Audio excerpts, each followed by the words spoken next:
Hi, my name is Savannah Mitchell, and this is the story of how I went from being humiliated and thrown out in the freezing night by the very people who promised to be family to the moment I stood taller than all of them with a truth so heavy it buried their cruelty.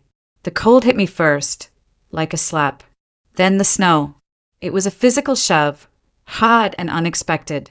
My feet slipped on the icy patch, and I landed, not gracefully, but with a jarring thud, right into the fresh powder. No coat, no shoes, just my thin dress and the biting Massachusetts winter. I scrambled to get up, my hands burning from the cold.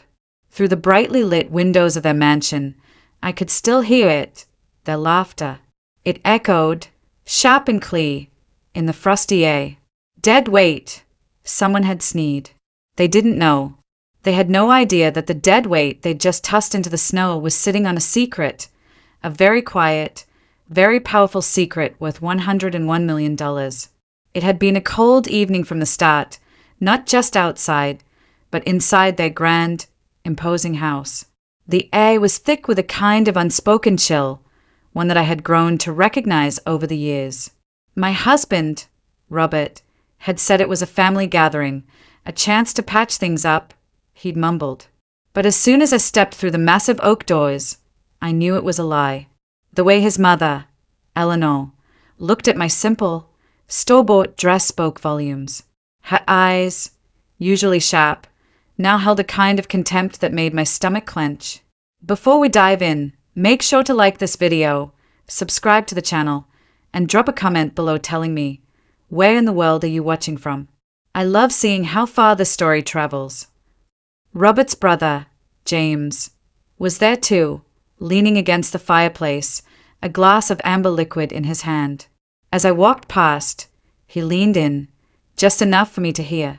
Still clinging on, charity case, he whispered, his breath warm against my ear, a stark contrast to the coldness in his voice. I felt my cheeks flush, but I kept walking, straight to where Robert stood, talking animatedly with his father, Richard. Robert saw me. His eyes met mine for a fleeting second, and then he just looked away. He didn't come to me. He didn't offer a smile. He just went back to his conversation. My heart sank, a familiar ache starting in my chest. Dinner was a performance. The long, mahogany table gleamed under the chandeliers. Silverware clinked against fine china. Every plate was a work of art, every glass filled with expensive wine. I sat quietly, picking at my food, trying to disappear into the ornate wallpaper. Eleanor kept making little comments, not directly to me, but loud enough for everyone to hear. Some people just don't understand the value of presentation. It's a shame when talent isn't recognized, isn't it? Her words were like tiny needles, pricking at me. Then Richard stood up, clinking his fork against his glass. The room fell silent. A toast, he announced, his voice booming, to strong women, women who understand the value of hard work, women who bring value to a family, to a business, to society. He raised his glass high. Every eye in the room followed his, and then, slowly, deliberately, he turned his gaze to me. His eyes, usually cold, now held a look of pure disdain. He didn't say my name. He didn't have to. The message was clear. It hung in the air, heavy and suffocating. After dinner, the insults became sharper, bolder. We had moved to the drawing room, a vast space with plush carpets and dark, heavy furniture. Eleanor started talking about Robert's future, about the family business, about potential wives who would truly understand their legacy. James chimed in, making a crude joke about people who latch onto wealth. I tried to speak, to defend myself, to say something, anything. I work hard too, I started, my voice small, but my words were swallowed by their laughter. It was a wall of sound, shutting me out, making me feel smaller and smaller. Finally, Eleanor's voice cut through the noise, sharp as a knife. You're nothing but dead weight, Savannah. A burden. You bring nothing to this family. My breath caught in my throat. I looked at Robert. He was standing by the large bay window, his back mostly to me. He heard it. He had to. My eyes pleaded with him, silently begging him to say something, to defend me, to be my husband. But he just stood there. Then he turned. Not to me, but to the front door. He walked over to it, his movements slow and deliberate. My heart pounded. What was he doing?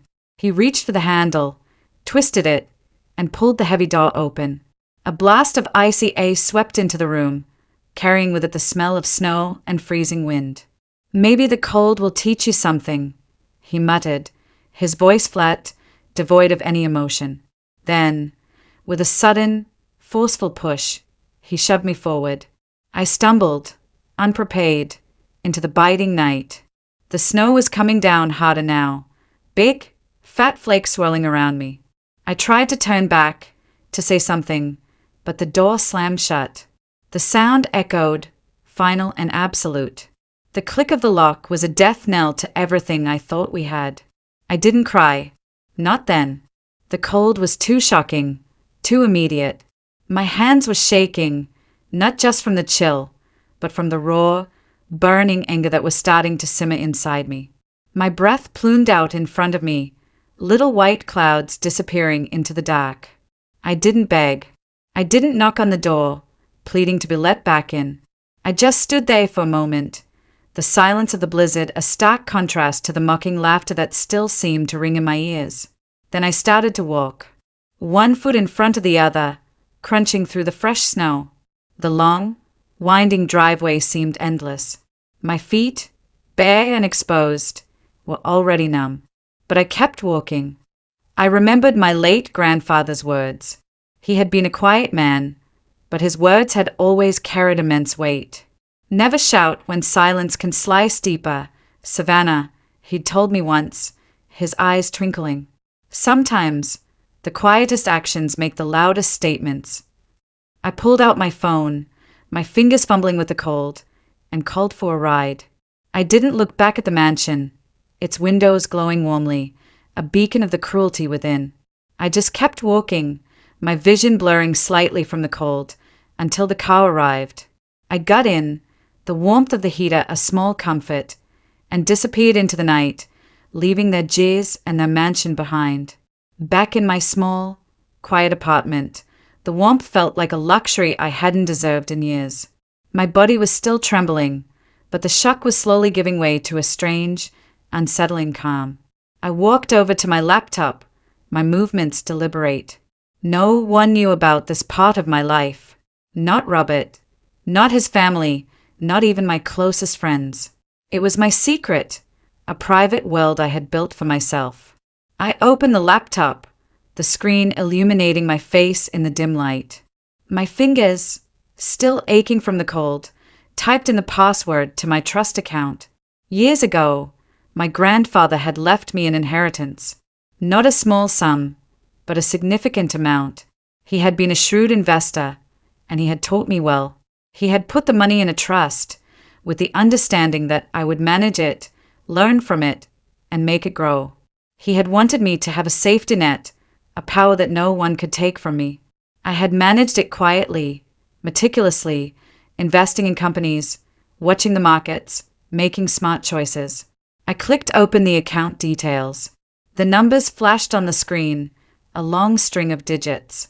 My heart didn't race with greed, as some might expect. Instead, it steadied. A quiet, profound sense of power settled over me. There it was, the balance. $101 million. It wasn't just a number. It was freedom. It was protection. It was a weapon I never thought I would need, but now, it felt like the only thing keeping me standing. Within days, the rumors started. Like whispers on the wind, they drifted through the social circles of Massachusetts, reaching me even in my quiet solitude. Robert's family business, a sprawling enterprise that had seemed invincible, was in trouble. Deep financial trouble. I heard snippets of conversations from old acquaintances, saw articles hinting at instability. They were desperate for cash. Then the calls started. First from Robert, then from Eleanor, then from Richard. Their messages were clipped, strained. "Savannah, darling, we were so harsh the other night. You know how we get with family. But family sticks together, right?" Eleanor's voice, usually so sharp, now had an edge of desperation I had never heard before. Robert's calls were short, awkward, filled with apologies that felt hollow. "We need to talk, Savannah, for old time's sake."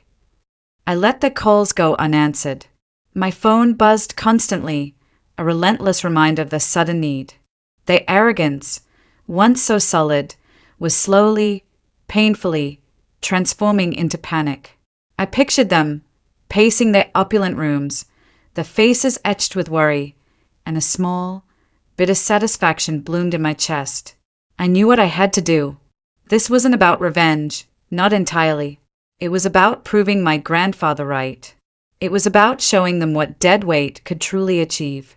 I set up meetings with my lawyers and financial advisors. We worked in hushed tones, behind closed doors. My instructions were clear, my moves precise. I quietly purchased controlling shares in one of their key suppliers, a company critical to the operation of Robert's family business. They wouldn't know who the new silent investor was. Not yet. It wasn't about flaunting my wealth. It was about a precise, strategic strike, a chess move they wouldn't see coming until it was too late. Weeks later, the annual charity gala was upon us. It was the event of the season, a place where the city's elite gathered, a stage for power and influence. My in-laws would be there, I knew, desperate to keep up appearances, to project an image of unwavering stability despite the whispers. I chose an elegant, simple gown, a deep emerald green that I felt brought out a strength I hadn't known I possessed. I arrived fashionably late, a quiet entrance into the bustling ballroom. The air was thick with the scent of expensive perfumes and the murmur of polite conversation. I saw them across the room, Eleanor, Robert, Richard, strutting with a false confidence, their smiles a little too wide, their laughter a little too loud. Midway through the evening, the charity's host, a prominent figure in the city, took the stage.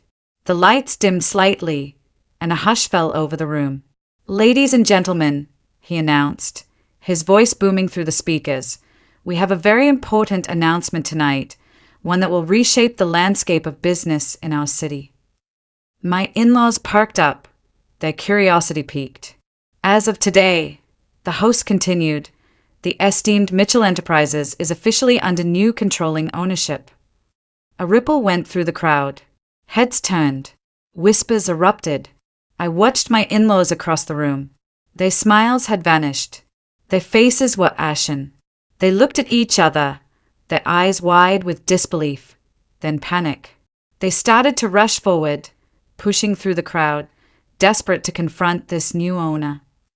And then, the host gestured towards the side of the stage. "And here is the new owner." The spotlight swung. I stepped forward. The room fell silent. An audible gasp went through the crowd. Eleanor's hand flew to her mouth. Richard's jaw dropped. Robert, who had been pushing his way to the front, froze mid-step, his eyes fixed on me, wide with shock and utter betrayal. The same woman they had tossed into the snow, the dead weight, now stood taller than all of them, holding their financial lifeline in her hands. I didn't gloat. I didn't raise my voice. I didn't even smile. I simply looked at them, my gaze steady, calm, and unwavering. The silence stretched, heavy with unspoken truths. Then I spoke, my voice clear and low, carrying through the stunned room. "You taught me I was dead weight," I said, my eyes still fixed on theirs. I carried that weight, and it built an empire. My words weren't screams. They were a whisper, but they cut deeper than any shout ever could, slicing through their arrogance, their cruelty, their entire world. I didn't stay to watch their reactions. I didn't need to. I turned, slowly, and walked away from the stage, from the stunned crowd, from their shuttered faces. I didn't look back. I had delivered my message. I didn't destroy them completely. I had allowed them to live, but with the shame, the profound humiliation, of knowing that their own cruelty had birthed their downfall. With a portion of my inheritance, I established a foundation. It supports women who have been abandoned, underestimated, and hurt by the very families who should have protected them. It gives them a voice, a means to build their own strength, their own quiet power. And finally, I want to tell you this. Silence isn't weakness. Sometimes, silence is the sound of building something they'll never take from you. White right pointing backhand index. If you've ever been underestimated, let me know in the comments. And don't forget to like, subscribe, and share for more stories of betrayal and revenge that end with truth winning quietly.